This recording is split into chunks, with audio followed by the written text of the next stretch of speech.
সেক্ষেত্রে পরবর্তীতে কি ধরনের চিকিৎসা পদ্ধতি রয়েছে এই কিডনিতে পাথরের?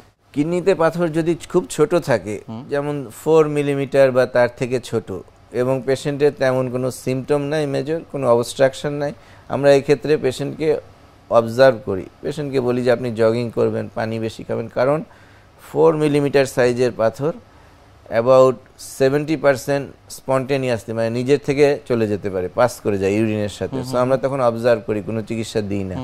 কিন্তু যদি ছোট পাথরও ইউরিনের নালি বা ইউরেটারের মধ্যে আটকে যায়, কিডনিটা ব্লক হয়ে যায়, ইনফেকশন হয়, জ্বর হয়, তখন কিন্তু চিকিৎসা করতে হবে এটার।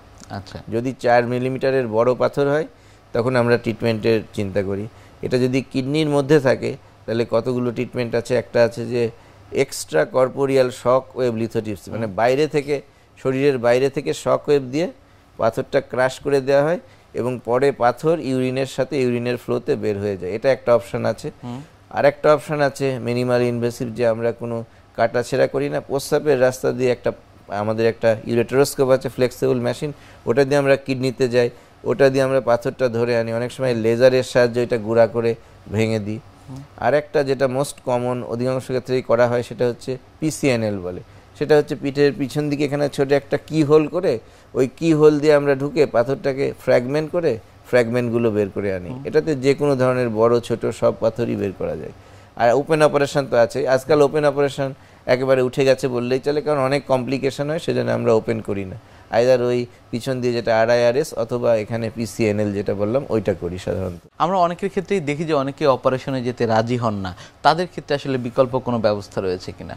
যারা অপারেশনে যেতে রাজি হন না তাদের ক্ষেত্রে আমি যেটা করি, প্রথমে যদি সম্ভব হয় ESW যেটা বললাম বাইরে থেকে ক্রাশ দিয়ে, সেক্ষেত্রে আবার কিছু ক্রাইটেরিয়া আছে। ছোট পাথর হতে হবে, ফেভারেবল লোকেশনে থাকতে হবে, সব জায়গায় কিডনির মধ্যে থাকলে এটা করা যায় না। তো সেটা আমরা অফার করি। আর সেটাতে যদি না পারা যায় তখন তাকে যেটা আমি অফার করি সেটা হচ্ছে যে ওই নিচ দিয়ে ফ্লেক্সিবল স্কোপ, এটাতে পেশেন্টকে অজ্ঞানও করা লাগে না, পেশেন্টের তেমন কোনো ব্যথা বেদনাও হয় না, ওইটা দিয়ে আমরা পাথরটা ক্রাশ করে দিই। তাতেও যদি না হয়, আমাদের আজকাল PCNL যেটা মিনি PCNL বলে, একেবারে ছোট মিনি PCNL বের হয়েছে, ওইটা দিয়ে একটা ছোট্ট ছিদ্র করে বের করে দেয়। ইউজুয়ালি প্রথমে রাজি না হলে যখন ব্যথা হয় অধিকাংশ রোগী রাজি হয়ে যায়, কারণ ব্যথা তো বেশ ভালো ব্যথা হয়, নিশ্চয়ই সেটা ওভারকাম করার জন্য অনেকে অপারেশনে রাজি হয়। এবং এই অপারেশন 100% সেফ, এখন কোনো রকম ভয়ের কিছু নাই, অধিকাংশ ক্ষেত্রেই কোনো কমপ্লিকেশন হয় না।